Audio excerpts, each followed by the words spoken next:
mentioned, I work at the new Cooperative Research Centre for Young People, Technology and Wellbeing. We're a new Australian government initiative where the federal government has actually invested around $27.5 million to set up a new research centre devoted to exploring the role of technologies in young people's lives and how those technologies can be utilised to promote positive mental health and wellbeing.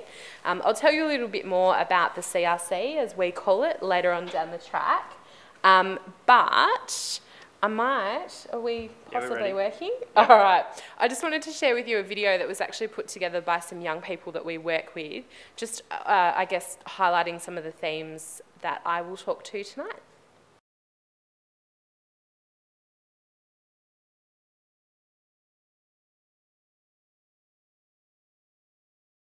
Presentation. So that video was actually put together by a young guy called Doug Millen, who has worked with us at the CRC for the last little while. It was based on some research that we actually did probably about 8 months ago now, looking at the role of social media or social networking services in the lives of young people. And that really came out of a desire from parents to better understand the way in which young people are engaging with these technologies and what that actually means for their mental health and wellbeing. And the way that our team went about that project was to actually support a group of young people to develop some education and training for their parents, where they explored the different technologies that these young people were using. And we found that that was actually a really successful way of being able to provide community education around some of these issues. So some of the content that I'm going to present to you tonight is based on those workshops, but also based on the work that we've been doing at the CRC, which has actually only been up and running about 8 weeks. And Hugh and Bryony came to visit the other day, and they can attest to the fact that we're working from trestle tables with mobile phones and only a couple of PowerPoints on the wall. So we're a very, very new organisation, but bring together a coalition of 71 organisations across the youth, health and community sectors, as well as government, academics and corporate partners, including Lantern. And so I'm really excited to be part of Lantern's Wellbeing series. So what I'm going to present to you today, and I'm going to be constantly giving Hugh cues around this laptop doesn't connect to that one, is talk to you a little bit about the state of play in Australia around the role of technologies in young people's lives, and then talk to you a little bit about some of the risks inherent in the online environment before talking about the opportunities to actually promote wellbeing using technologies. I wanted to spend a little bit of time talking about some of the resources that are available through our partner organisations for young people, for parents, for teachers and for community members to help young people stay safe online. And then what we thought we'd do is actually open it up to a bit of discussion, and we've got a small group.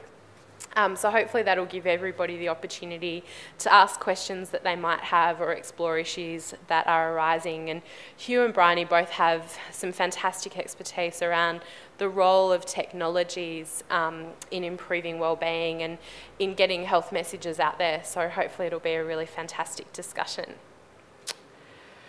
So just to kind of put some things in context and let you know a little bit about young people's use of technologies, it's probably not surprising to anybody in this room that young people are some of the most prolific users of new technologies, social media in particular.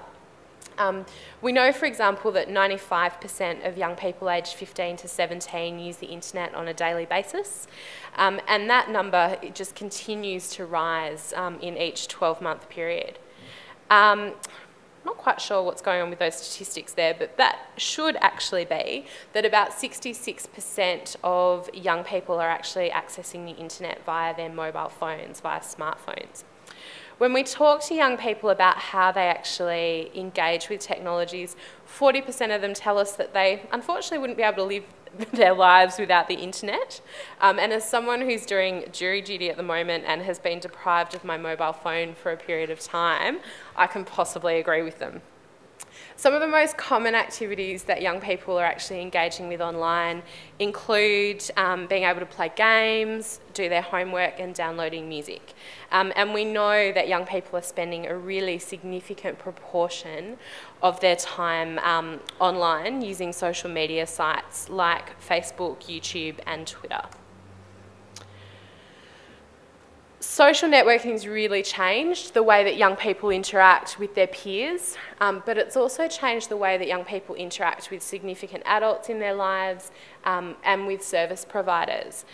We know, for example, that when young people are going through a tough time, the place they go first is to their family and friends, and often that contact is mediated by some form of technology, whether that be a mobile phone, a social networking website or email, but also that the next place young people go if they're going through a challenging time is actually to the internet. They consult Google, they consult social media sites, and they consult online mental health services as ways of finding out more about issues that affect them and how they might actually be able to manage and deal with some of the issues that are arising. I spoke before about the role of mobile phones in young people's lives. We're really finding now, particularly for young people who are experiencing marginalisation, mobile phones tend to be the way in which they're actually engaging with the internet. So rather than having a laptop computer or a desktop computer at home, it's actually about having that instant access to the net via a smartphone that they might carry with them at all times. And there's been a huge growth in the availability of applications that can be downloaded onto those phones to access a whole range of information, play games, and continue to network and engage in a social way. We hear a lot about the role of gaming and virtual worlds in the lives of young people. We actually had a forum up in Canberra a couple of weeks ago at the National Press Club called Young People in Cyberspace, Are We Messing With Their Minds? And it really came out of, I guess, a real fear from a lot of people in the community that young people were spending extraordinary amounts of time online playing computer games in a solitary way. I guess what we know about the way in which young people engage with games is that absolutely they are a really important online activity, but often they're a collaborative activity. So gone are the days where a young person sits and plays a computer game and they're only engaging with the computer. Oftentimes the games that young people are actually experiencing and participating in are online, and they're part of a network of people from, in some cases, a geographic area, but in a lot of cases around the world, actually being able to engage with and be part of that content. So real communities forming around those particular games. We also know that we've got a huge opportunity coming up over the next few years around people's use of technologies. And if the National Broadband Network delivers in the way that it's meant to, we obviously can't guarantee that that will be the case, it really is an opportunity to actually disseminate a lot of online services and interventions in ways that we really haven't seen before. So what we're really seeing at the moment are governments and community agencies really starting to think about the ways that they might be able to leverage this national broadband network to be able to improve wellbeing and connect people to services in really new ways. Headspace, which is the National Youth Mental Health Foundation, through the Brain and Mind Research Institute, conducted a community awareness survey a couple of years ago. They surveyed 2,000 young people aged between 12 and 25, and when they asked those young people about the way in which they engaged with technologies, 77% of the young people surveyed said that they actually use the internet to be able to connect with their peers, to socialise, to be able to maintain social relationships. 39% of those young people surveyed said that they actually use the internet to seek information specifically about a mental health problem. And this was a community survey. It wasn't necessarily a population of young people who were experiencing a mental health difficulty. So that really does kind of demonstrate the high numbers of young people that are seeking help online, bearing in mind that about 25% of young people experience a mental health difficulty. So that sort of puts that particular figure in context.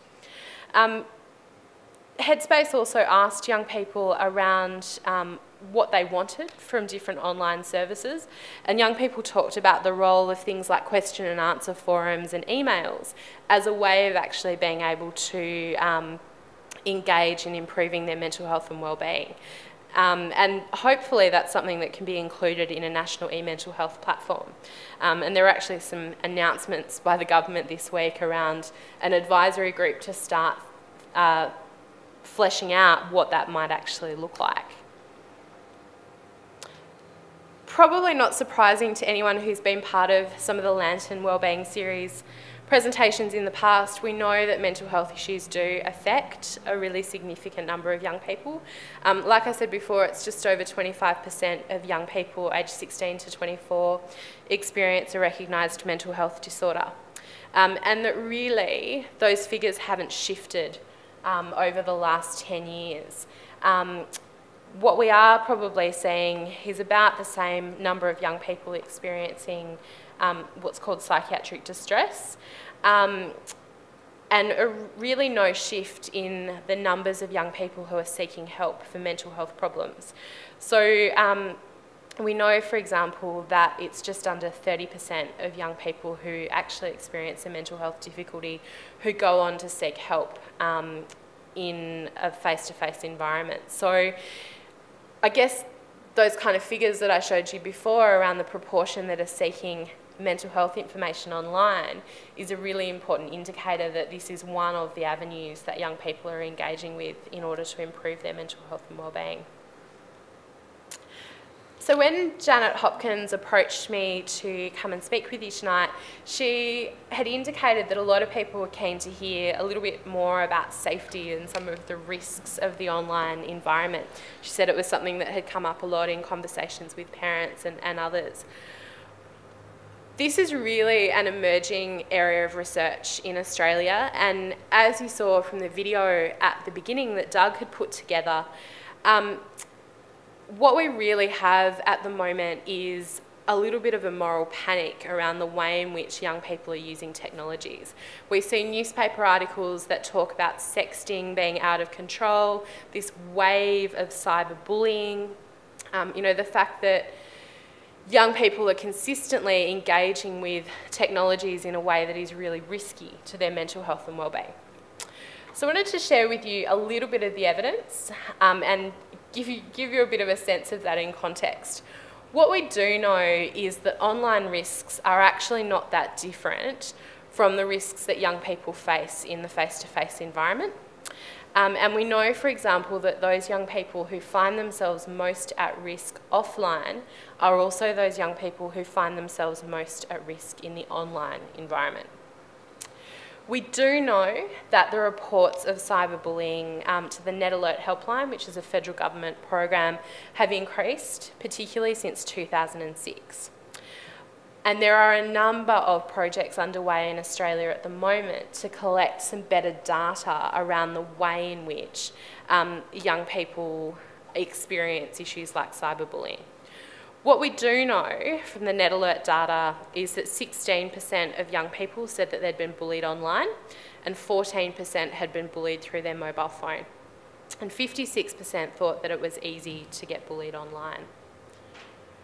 To put that in context though, when you ask young people about their experience of bullying in a face-to-face environment, the statistics put it anywhere between 20 and 50%.